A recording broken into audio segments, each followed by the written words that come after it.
कर रहे थे और साथ ही हिंदुओं और मुसलमानों में फर्क डाल रहे थे। फिर एक अद्भुत काम हुआ। 1909 के एक्ट में अछूत समाज के लिए आरक्षण का प्रावधान किया गया, जिसके बाद देश में कई जगह दलित समाज ने अपने अपने संगठन तैयार किए और अलग अलग स्तर पर अपने अधिकारों की मांग करने लगे। इधर बंबई के गवर्नर ने अंबेडकर को विधान परिषद में नॉमिनेट कर दिया। इसके लिए बंबई के डिप्रेस्ड क्लास के शिक्षकों ने 1927 में एक मीटिंग बुलाई और अंबेडकर को सम्मानित किया। 2 महीने बाद फिर मीटिंग हुई और दलित समाज की शिक्षा के बारे में चर्चा हुई। यहाँ से दलित समाज के आत्मसम्मान की बात शुरू हुई।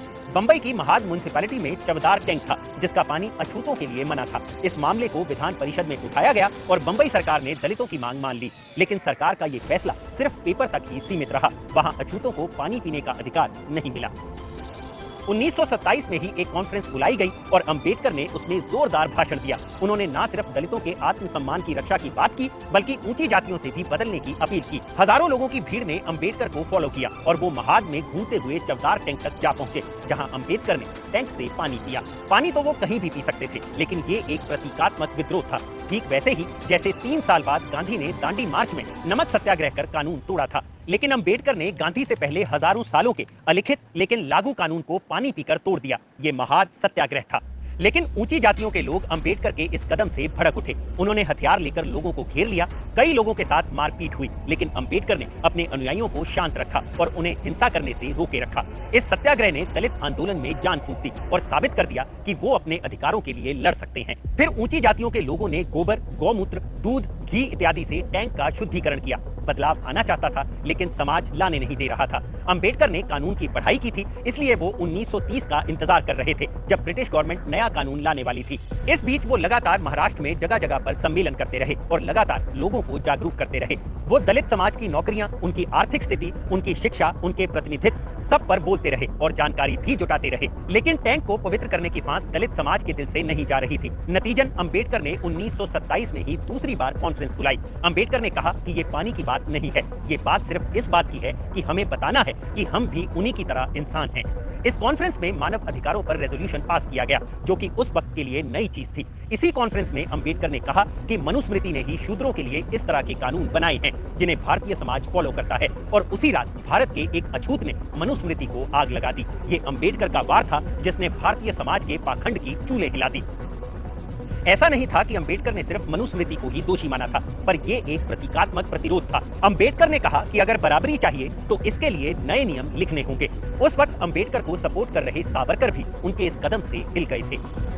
1928 में मोतीलाल नेहरू की अध्यक्षता वाली नेहरू कमेटी ने भारत के लिए एक संविधान बनाया, जो कि भारत में हुआ पहला प्रयोग था। लेकिन दलितों के लिए इसमें कोई विशेष व्यवस्था नहीं की गई थी। उनके लिए सेपरेट इलेक्टोरेट की बात भी नहीं की गई, बल्कि ये माना गया कि सबके अधिकारों को लिख देने से उनकी समस्या सुलझ जाएगी।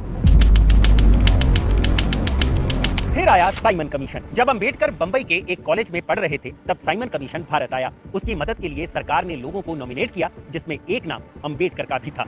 साइमन कमीशन का पूरे भारत में विरोध हो रहा था, लेकिन अंबेडकर उसके पक्ष में काम कर रहे थे, तो अंबेडकर के खिलाफ रोष भड़कना भी लाजमी था। लेकिन लोग ये नहीं समझ रहे थे कि दलित समाज के लिए तो भारत के लोग सोच ही नहीं पा रहे थे।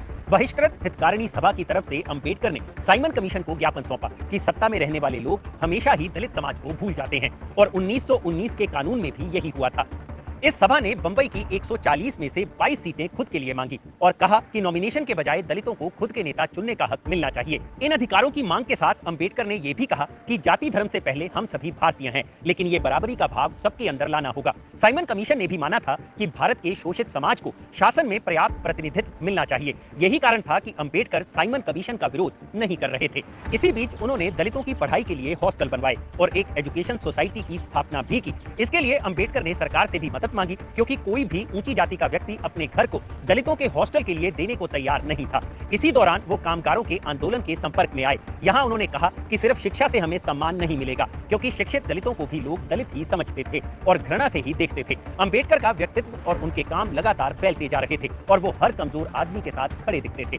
1929 में एक वक्त वो भी आया जब अंबेडकर ने हिंदू धर्म छोड़ दूसरा धर्म अपनाने की बात कही। 1929 के जलगांव कॉन्फ्रेंस में अंबेडकर ने कहा कि ये भेदभाव इतना ज्यादा है कि ज्यादा दिनों तक हिंदू नहीं बने रह सकते। हमें इस गरीबी दुर्दशा से बाहर निकलने के लिए कोई दूसरा धर्म अपनाना होगा। लेकिन ऊंची जातियों ने इसे गंभीरता से नहीं लिया। कुछ महीने बाद 12 महारों ने इस्लाम कबूल कर लिया। इसके बाद चारों ओर हंगामा मच गया। सनातनी हिंदू तुरंत ही दलितों का मंदिर में प्रवेश और उनके साथ खाना पीना जैसे उपक्रम करने लगे।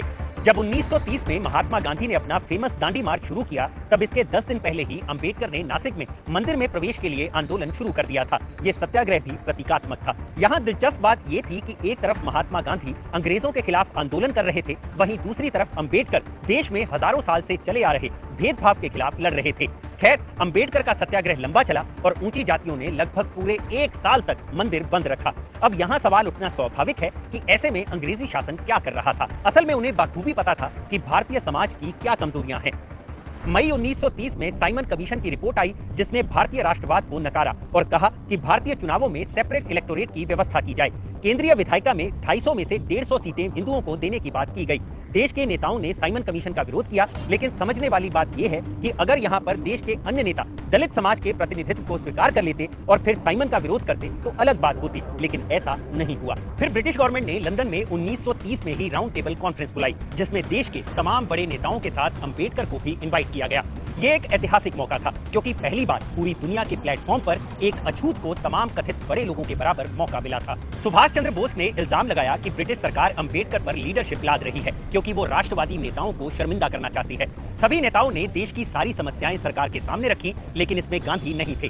अंबेडकर ने अपना पक्ष रखते हुए कहा कि वो देश की 20% आबादी को रिप्रेजेंट कर रहे हैं, जो इंग्लैंड या फ्रांस की आबादी के बराबर है, और ये लोग गुलामों की तरह इस देश में रह रहे हैं। उन्होंने इस विडंबना की ओर ध्यान दिलाया कि अंग्रेजी राज के 150 सालों में जो अधिकार दलितों को मिले, वो पहले इस देश में नहीं थे। इस कॉन्फ्रेंस में अंबेडकर ने जो सबसे अहम काम किया वो था फंडामेंटल राइट्स पर जोर देना, ताकि वो भविष्य में संविधान में जुड़ सके।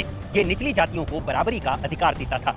माइनॉरिटी सब कमेटी ने कॉन्फ्रेंस के बाद रिपोर्ट दी कि माइनॉरिटीज और डिप्रेस्ड क्लासेस की अपने अधिकारों को लेकर की गई मांगे जायज हैं। इसके बाद अंबेडकर इंडिया वापस आ गए। उधर गांधी ने इरविन के साथ पैक्ट किया, जिसे गांधी इरविन पैक्ट कहा जाता है। इसके बाद उन्होंने नमक सत्याग्रह का आंदोलन वापस ले लिया। इस समझौते के बाद राजनीतिक कैदियों को छोड़ा गया और दूसरे गोलमेज सम्मेलन की तैयारी शुरू हो गई। अंबेडकर के प्रयास तब और रंगलाते दिखे जब बंबई सरकार ने घोषणा की कि पुलिस में अब निचली जातियों की भी भर्ती हो सकेगी। वहीं मंदिर में प्रवेश से लेकर छुआछूत के खिलाफ देश भर में अलग अलग जगहों पर आंदोलन चल रहे थे।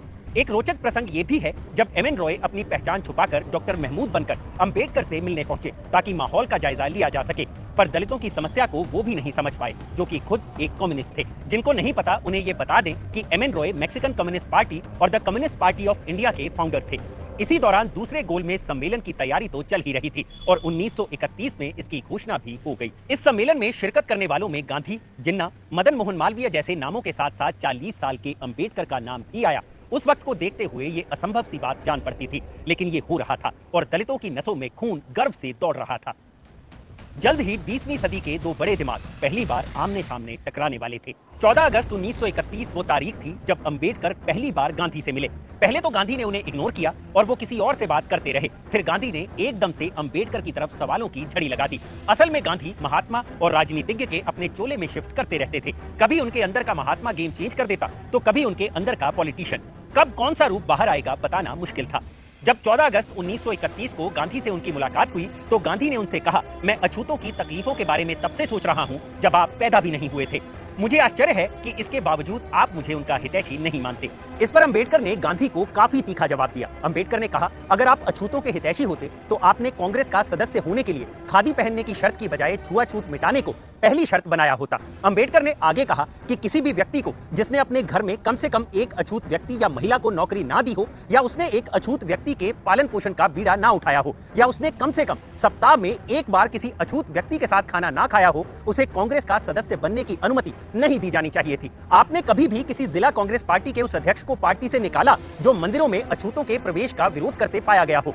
सेपरेट इलेक्टोरेट को लेकर भी अंबेडकर और गांधी में क्लियर मतभेद हो गया। उस वक्त गांधी देश की सबसे बड़ी शख्सियत थे और कोई भी उनसे जुबान दराजी नहीं कर सकता था, लेकिन अंबेडकर ने उनकी धज्जियां उड़ा दी। यहाँ पर यह जानना रोचक है कि गांधी को मालूम नहीं था कि अंबेडकर दलित है। उन्हें लगा था कि कोई ब्राह्मण है जो दलितों के हकों के लिए आवाज उठा रहा है। उसी रात अंबेडकर ने दलित औरतों को संबोधित किया और कहा कि 125 लोगों के प्रतिनिधि मंडल में 2 ही दलित हैं, लेकिन याद रखना कि हम आपके अधिकारों के लिए जमीन आसमान एक कर देंगे। दूसरा गोलमेज सम्मेलन 7 सितंबर 1931 को रखा गया था, जिसमें पहले गोलमेज सम्मेलन के बाद बनी रिपोर्ट्स की समीक्षा की जानी थी और प्रतिनिधित्व को लेकर चर्चा होनी थी। 15 सितंबर को गांधी ने सम्मेलन में कहा, कांग्रेस भारत के सभी वर्गों का प्रतिनिधित्व करती है। कांग्रेस मुसलमान और दलित दोनों के लिए काम कर रही है। अंबेडकर ने यहाँ पर भी कड़ी स्पीच दी और कहा कि रजवाड़ों को विशेष प्रतिनिधित्व देना आजादी और प्रगति के खिलाफ है। ये पहली बार था जब इस तरीके से सामंतवाद पर प्रहार किया गया था, क्योंकि रजवाड़ों को उनके हिसाब से रहने देना जातिवाद को बनाए रखने जैसा था। अंबेडकर की स्पीच के बाद चारों ओर खलबली मच गई। अंदाजा लग गया कि बात कहां तक जाने वाली है। अगले दिन बोलते हुए गांधी ने कहा, इस गोलमेज सम्मेलन में आए लोग हिंदुस्तान के लोगों द्वारा नहीं बल्कि ब्रिटिश सरकार द्वारा चुने गए हैं। गांधी ने अब बात और घुमाई। उन्होंने कहा कि मुझे ये समझ नहीं आया कि अंबेडकर चाहते क्या हैं, लेकिन हम उनके साथ रहेंगे, लेकिन हम स्पेशल रिप्रेजेंटेशन के खिलाफ हैं। ये सम्मेलन दिसंबर तक चलता रहा और इस दौरान अंबेडकर ने जिस उत्तेजना और सच्चाई को बयां किया, उससे लोगों के दिल कांप उठे। जब दलितों की वास्तविक स्थिति दुनिया के सामने आई तो लोगों के होश उड़ गए। गांधी एक संत की तरह माने जाते थे। उनकी बातों को काटना कांग्रेस के वश में नहीं था, लेकिन अंबेडकर ने न सिर्फ उनकी बातों को काटा बल्कि ये साबित कर दिया कि गांधी अछूतों के नेता नहीं हो सकते। जब दिसंबर के अंत में गांधी भारत वापस आए तो एक तरफ जहां दलितों ने उन्हें काले झंडे दिखाए, वहीं ऊंची जातियों ने अंबेडकर को अंग्रेजों का एजेंट बताया। यानी तस्वीर साफ थी, दलितों के लिए अंबेडकर गांधी से कहीं बड़े नेता बन चुके थे। फिर वो वक्त भी आया